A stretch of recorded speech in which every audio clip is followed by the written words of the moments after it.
dito sa ating mixer, sa min out is dito tayo kukuha sa kanyang mid high. Tapos yung para sa sub natin ay dito sa auxiliary.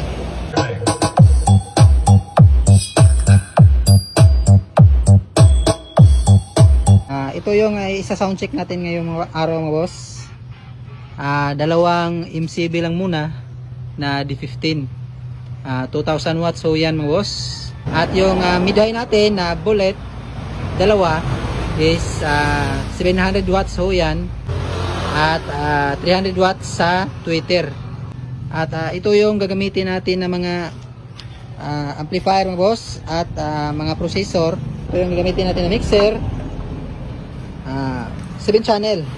Yung processor natin, DBX na crossover 234XS at equalizer na 31 band 231S. At sa amplifier naman mga boss, itong si Tusundra B800, ito yung gagamitin natin sa mid-high. At si R3C30, ito yung gagamitin natin sa pang-sub. Bali, two-way pa rin yung connection yung gagawin natin ngayong araw mga boss, na linggo. Yan, ikutin natin yung ating amp rack mga boss. Step by step natin yung connection na ating gagawin. Yan, yan, ulitin natin. Bali, ang gagawin natin mga boss, dito sa ating mixer, sa min out is dito tayo kukuha sa kanyang mid high. Tapos yung para sa sub natin ay dito sa auxiliary. Yan, ito yung mga connector na gagamitin natin mga boss. Yan, ito yung mga connector. XLR to XLR ho yan. At may isang XLR to mono PL. At mayroon tayong isang kable dito. Ito yung splitter na mono PL to XLR na male. Ito yung gagamitin natin sa pang auxiliary. Yan, unang gagawin natin mga boss ay dito tayo sa mauna tayo dito sa ating auxiliary. Ito yung gagamitin natin, mono PL to dual XLR na male. Yan, dito tayo sa auxiliary mauna mga boss. Yan, saksak natin yan dyan. Tapos itong splitter na ito is ito yung pupunta sa ating equalizer. Yan, yung sub natin mga boss ay dito natin ipapadadaan sa equalizer natin. Yan, mag-i-input siya sa equalizer. Pwede rin sa crossover mga boss, pero ngayong araw is equalizer lang yung ipapadaan natin yung ating sub. Yan, dito tayo sa ating equalizer, input 1 at sa itong kabila sa input 2. Yan, yan o boss, nag-input siya sa 1 at nag-jumper siya sa 2 yung ating kable na galing sa auxiliary. Tapos yung output ng ating equalizer ko boss, ito yung gagamitin natin, XLR to XLR.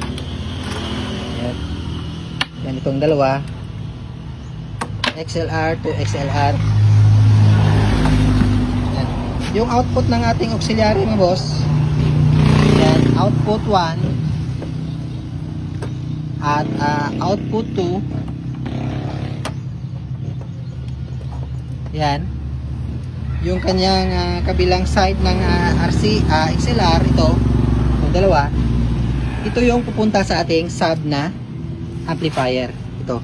Itong si C30.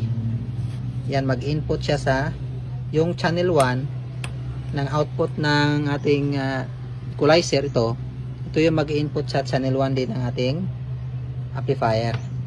At yung itong isang kable na ito, yung channel 2 galing output ng ating equalizer, mag-input din siya sa ating sub na amplifier sa channel 2. Yan, channel 2. Yan. Tapos yung amplifier natin, set natin sa stereo mode. Yan, stereo mode yung ating sub na amplifier. Okay na yung pang sub natin mo boss. Balik naman tayo dito sa ating mixer. Okay na yung pang sub natin sa auxiliary. Dito naman tayo sa main out. Yan, main out ng ating mixer. Dito tayo kukuha ng out na pupunta sa ating crossover para sa ating mid-high. Yan, ito yung gagamitin natin, XLR to PL. Yan, yung PL, saksak natin dito. Yan, sa right and sa left. Yan, yung kanyang kabilang dulo mo boss, yung kabilang side ng ating XLR. Yung XLR na ito yung mag-i-input sa ating crossover. Yan, mag-i-input sa dyan. Yan, channel 1 and channel 2. Yan. Tapos, set natin sa two-way yung ating crossover mo boss. Yan, na mayroon siyang naka-indicate naman dyan na drawing. O, yan, stereo 3-way at stereo 2-way. Stereo 2-way yung ating gagamitin. Yan. Tapos, yung output naman ng ating crossover is dahil naka 2-way tayo. Yan, ito yung gagamitin natin na connector. XLR to XLR. Unahin natin yung channel 1 mga boss ng ating crossover dahil 2-way. Yung magagamit lang dito sa ating mid-high is yung high lang. Yung mid kasi sa stereo 2-way ay not use. Yan, not use yan. Sa stereo 2-way. Yan, unahin natin yung high output sa crossover, channel 1. Yan, tapos yung kanyang kabilang side ng XLR, mag-input siya sa mid-high natin na amplifier, itong CB800. Input din natin sa channel 1. Yan. Tapos yung dito naman tayo sa channel 2 ng ating crossover mga boss. Dahil 2-way rin, stereo 2-way yung connection natin, high lang din yung gagamitin natin sa channel 2 ng ating crossover. Kasi not use din yung mid. Yan, ito yung gagamitin natin na connector, XLR to XLR. Yan, output ng crossover, high, yung kanyang kabilang side, ito, is mag-input din ito sa channel 2 ng ating mid-high na amplifier. Yan. Input siya dyan. Tapos yung amplifier natin sa mid-high is set natin sa stereo mode. Yan, stereo mode na siya mga boss. Yan lang yung connection natin sa ating mixer to processor, tapos sa mga amplifier natin mga boss. Sa speakers naman mga boss, unahin natin si mid-high. Yan, channel 1 at channel 2. Ito yung iloload natin niya mga boss. Dalawang bullet mid-high. Yan. Ito yung kable na gagamitin natin, dalawa. Yan, ito. Ito ang dalawang kable. Yan. Yung unang speak on mga boss, ito yung sasaksak natin dito sa channel 1 ng ating mid-high na amplifier. Yan. Tapos yung kanyang kabilang side na speak on, itong kable na ito yung pupunta sa unang mid-high natin na bullet. Ayan, ito. Saksak natin dito sa unang bullet natin na mid-high. Ayan, saksak natin dyan. Ayan. Tapos yung pangalawang kable naman natin mga boss, itong dalawang speak on na ito, saksak natin yung yung pangalawang speak on natin dito sa channel 2 ng ating mid-high na amplifier. Yan. Tapos yung kanyang kabilang side na speak on, ito yung pupunta sa pangalawa nating mid-high. Yan, bullet. Yan, saksak natin sa pangalawang bullet mid-high natin. Yan yung unang mid-high natin, ito yung pangalawang bullet natin na mid-high. Yan, saksak natin dyan. Yan. Okay na yung dalawang mid-high natin mga boss. Tapos mga boss, yung sub naman natin na amplifier. Ito yung gagamitin natin na kable mga boss, dalawa rin. Yan. Dito tayo sa mauna sa channel 1 ng ating sub na amplifier. Ito yung kable na gagamitin natin. Speak on pa rin yung kable na mga boss, na naka-speak on pa rin yung ating kable. Yan. Yung unang speak on natin mga boss, itong para sa pang sub natin. Yan, dito tayo mauna sa channel 1. Yan, saksak natin yung unang speak on natin para sa sub. Then yung kanyang kabilang side na speak on na papunta sa speaker box natin. Ito.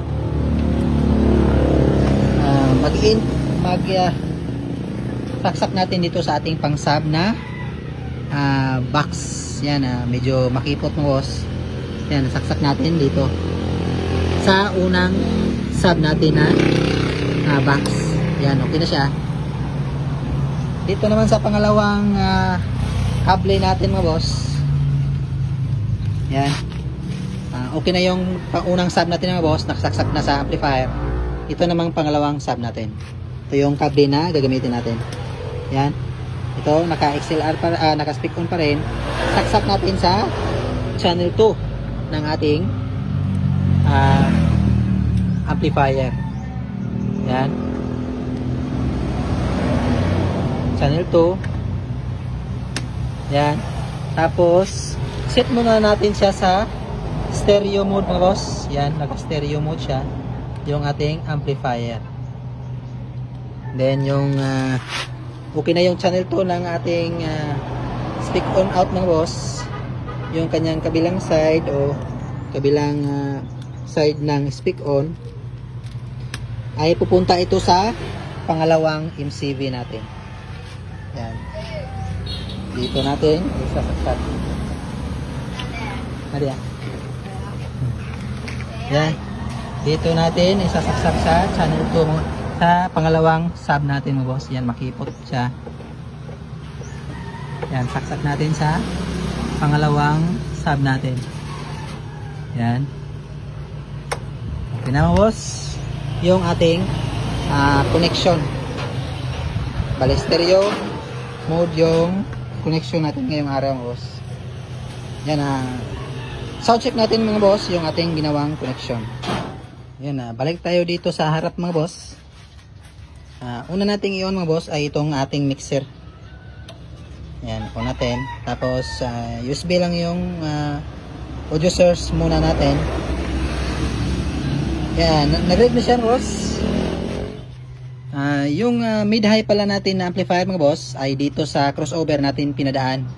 At yung sub natin na amplifier ay dito sa equalizer natin siya pinadaan din.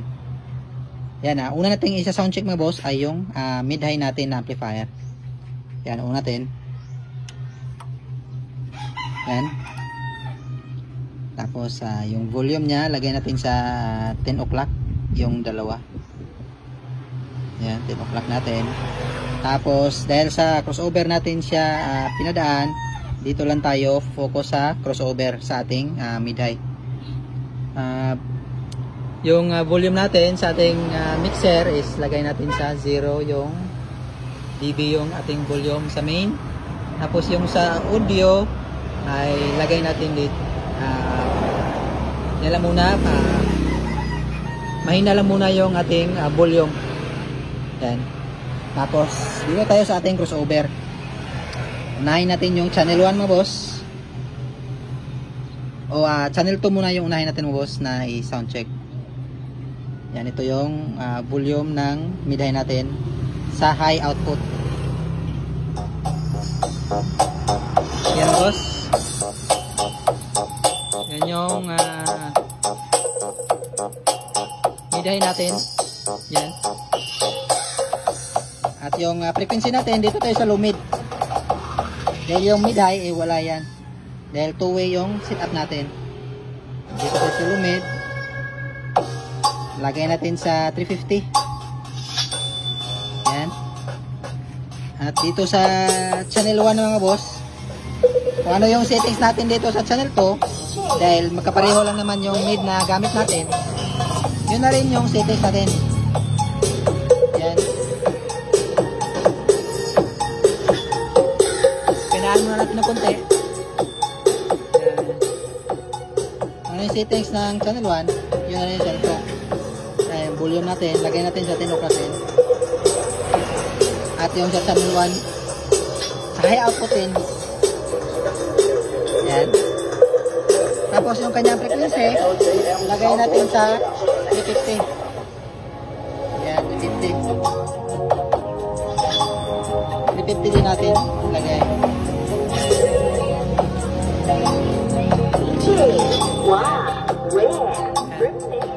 Yan yung mid-high natin mga boss.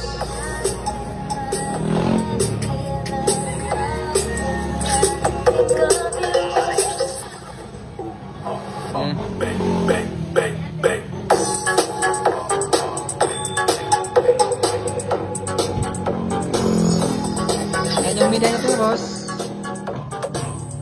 Off muna natin yung mid-high sa channel 1 and channel 2. Yan. Sunod na i-check natin mga boss ay yung sub natin. Ito si C30. On natin. Yan. Dito pala natin siya pinadaan sa ating equalizer mga boss. Yung ating sub. Yan, okay na. Lagay natin sa 12 o'clock yung ating sub mga boss. Channel 1 at sa 12 o'clock din yung channel 2. Yan. Dito sa mixer natin mga boss ay yung main pala mga boss ay sa main out natin yung ating mid-high. Off muna natin yung mid-high natin. Yan. Dahil yung sub natin mga boss ay sa auxiliary tayo nagkumuha ng out. Ito yung volume ng ating sub. Ito yung main ng auxiliary at ito yung individual na gain ng auxiliary sa bawat channel. Yan. Dito natin i-control mga boss. Buksan natin yung main auxiliary. Yan. At ito yung auxiliary ng bawat channel. Pakinggan natin yung sub mga boss. Yan yung tunog natin sub dito sa auxiliary.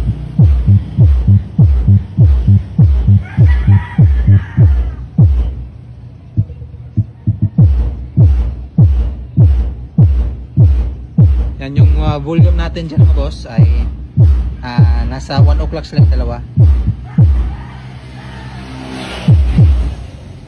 Yan yung volume ng ating sub.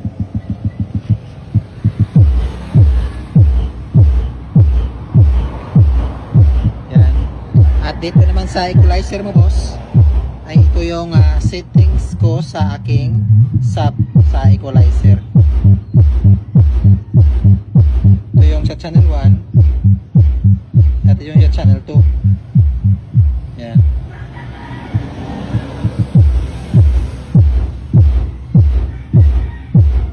Yan yung amplifier natin mga boss. Pagsabay natin yung dalawa mga boss na mid-high sa sub natin. Siya nga pala mga boss, yung volume pala ng ating mid-high. Yan. Pagsabay natin yung mid-high natin mga boss dito sa ating sub.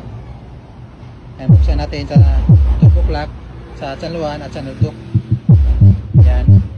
Tapos dito sa main volume, ito yung main volume ng ating mid-high. At sa mid-high natin dito sa channel na ito. Kasi dito natin nilagay yung USB.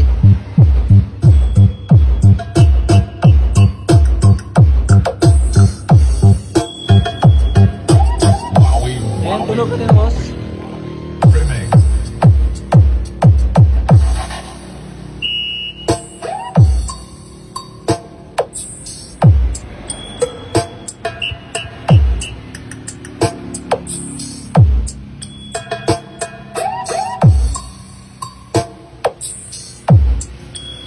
Boss.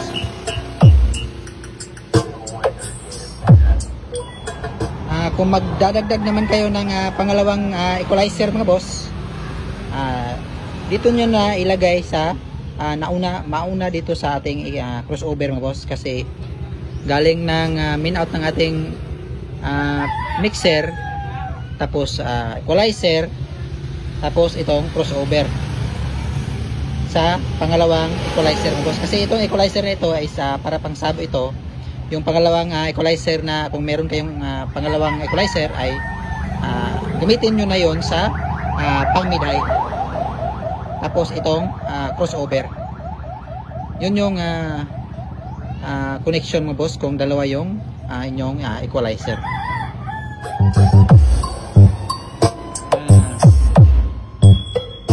Ang settings na yan mo boss ay yung crossover ay dyan natin pinadaan yung mid high. Tapos sa sub naman ay sa equalizer natin pinadaan. Dito mo boss, ito yung volume ng ating mid high. Ito yung main. Ito yung sa ating audio.